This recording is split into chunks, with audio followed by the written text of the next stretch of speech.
اب جو 30,000 کا لشکر جا رہا ہے ان کے لیے سفری اخراجات بھی تو ہونے چاہیے، کھانے پینے کا، رست کا سامان بھی ہو۔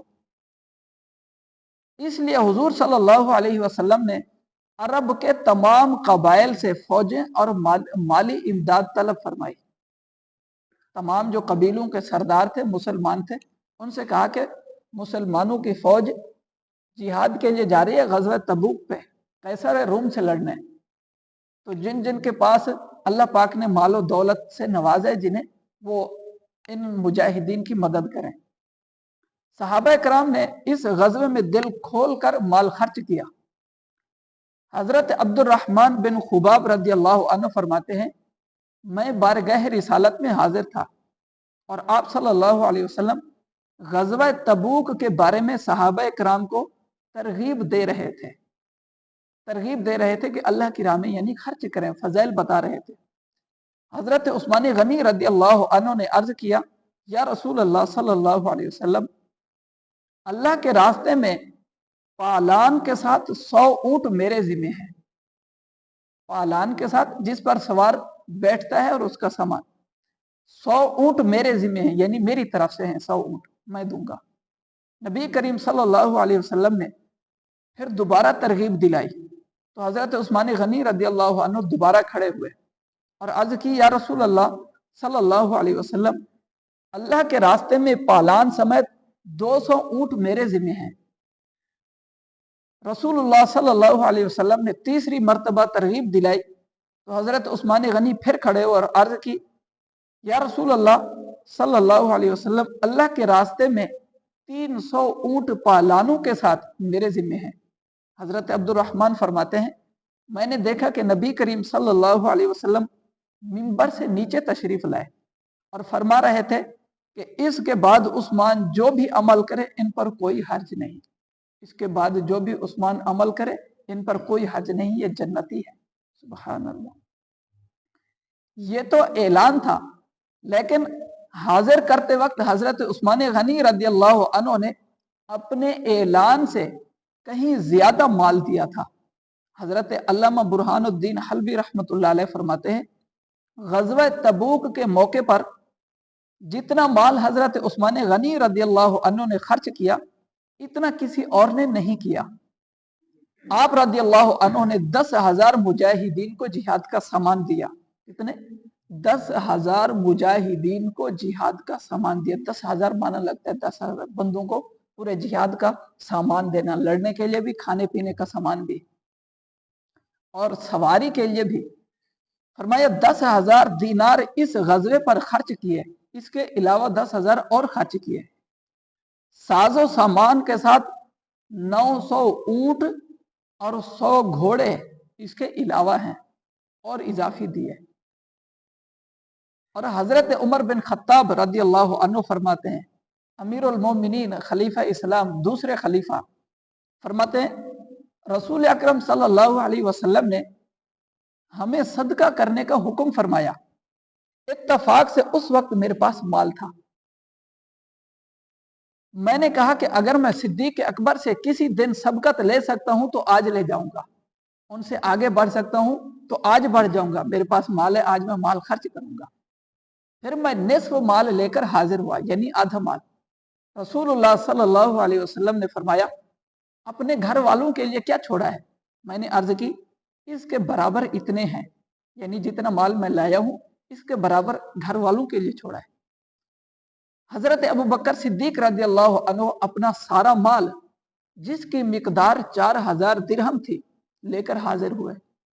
رسول اللہ صلی اللہ علیہ وسلم نے ان سے فرمایا، گھر والوں کے لیے کیا چھوڑا ہے؟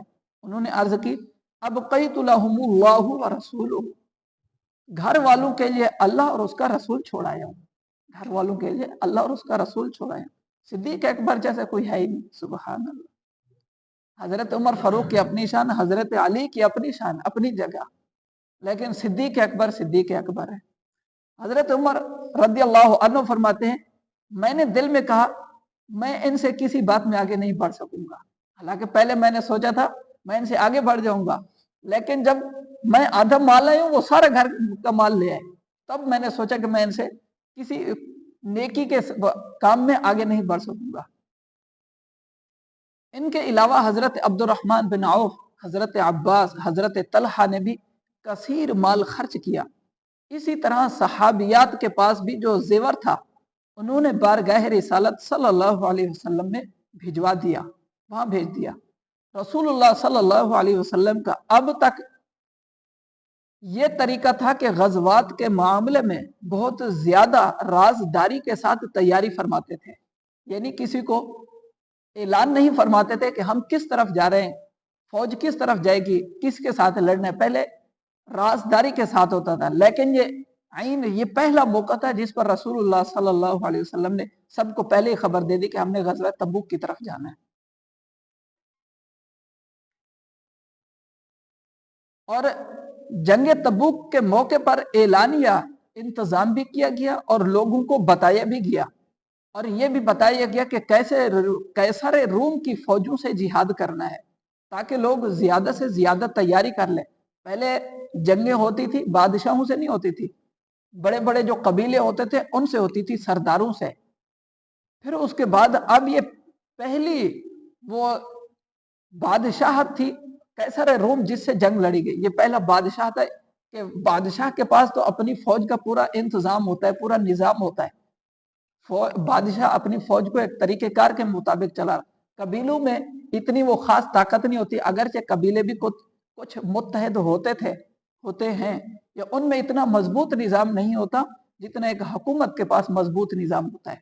تو اس لیے نبی پاک نے فرمایا کہ ہم نے قیصر روم کی فوجوں سے جہاد کرنا ہے۔ بہرحال حضور صلی اللہ علیہ وسلم 30,000 کا لشکر لے کر تبوک کے لیے روانہ ہوئے، اور مدینہ کا نظم و نسق چلانے کے لیے حضرت علی کو اپنا خلیفہ بنایا۔ حضرت سعد بن ابی وقاص فرماتے ہیں، غزوہ تبوک کے موقع پر رسول اللہ صلی اللہ علیہ وسلم نے حضرت علی کو مدینہ منورہ میں چھوڑ دیا۔ آپ رضی اللہ عنہ نے عرض کی، یا رسول اللہ، آپ مجھے بچوں اور عورتوں میں چھوڑ کر جا رہے ہیں؟ نبی پاک صلی اللہ علیہ وسلم نے حضرت علی سے ارشاد فرمایا کہ تم اس بات پر راضی نہیں ہو کہ تم میرے لیے ایسے ہو جیسے موسیٰ کے لیے حضرت ہارون تھے۔ حضرت موسیٰ نبی تھے، ان کے بھائی حضرت ہارون علیہ السلام تھے، اور یہ دونوں نبی تھے، اور وہ دونوں پھر حضرت موسیٰ اور حضرت ہارون علیہ السلام فرعون کو اس کے ساتھ جنگ کرنے، اس کا مقابلہ کرنے، اس کو تبلیغ کرنے اس کے محل میں گئے تھے۔ فرمایا تم میرے لیے ایسے ہو جیسے موسیٰ کے لیے اس کے سکے بھائی ہارون تھے، البتہ میرے بعد کوئی نبی نہیں ہوگا۔ نبی پاک نے کیا فرمایا؟ البتہ میرے بعد کوئی نبی نہیں ہوگا۔ یہ حدیث مکمل ہے۔ شیعہ والے اس کو دیکھ کے تھوڑا بھٹک جاتے ہیں، وہ کہتے ہیں دیکھو نبی پاک نے ان کو، حضرت علی کو اتنی بڑی شان دی۔ بالکل ہم کہتے ہیں نبی پاک نے ان کے بارے میں ایسے فرمایا، لیکن جہاں شان ہے اسی شان تک رہے، شان سے زیادہ غلو نہ کریں۔ جب نبی کریم صلی اللہ علیہ وسلم تبوک کے قریب پہنچے تو ارشاد فرمایا کہ انشاءاللہ تعالی کل تم لوگ تبوک کے چشمے پر پہنچو گے اور سورج بلند ہونے کے بعد پہنچو گے، لیکن کوئی شخص وہاں پہنچے تو پانی کو ہاتھ نہ لگائے۔ رسول اللہ صلی اللہ علیہ وسلم جب وہاں پہنچے تو جوتے کے تسمے کے برابر اس میں پانی کی ایک دھار بہ رہی تھی۔ آپ صلی اللہ علیہ وسلم نے اس میں سے تھوڑا سا پانی منگا کر ہاتھ منہ دھویا اور اس میں کچھ پانی واپس ڈال دیا، پھر حکم دیا کہ اس پانی کو چشمے میں انڈیل دو۔ لوگوں نے جب اس پانی کو چشمے میں ڈالا تو چشمے سے زوردار پانی کی موٹی دھار بہنے لگی، اور 30,000 کا لشکر اور تمام جانور اس چشمے کے پانی سے سیراب ہو گئے۔ پہلے ایک بالکل باریک دھار بہ رہی تھی، اور یہ رسول اللہ صلی اللہ علیہ وسلم کا معجزہ ظاہر ہوا۔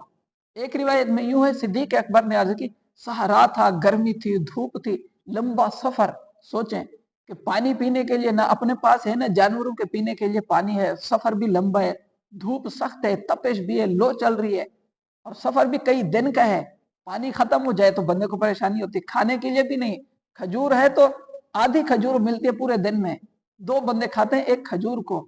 ایسے حالات میں نہ کسی صحابی نے جنگ سے منہ موڑا، نہ کسی نے اس بات پر کوئی اعتراض کیا، ایسے مضبوط والے صحابہ تھے۔ آج ہم اپنے آپ کو دیکھیں، وہ تو جنگ جہاد کے لیے جا رہے تھے، ہم جہاد کے لیے بھی نہیں، ہم چھوٹے سے کام کے لیے بھی اس پہ پابندی نہیں کر سکتے۔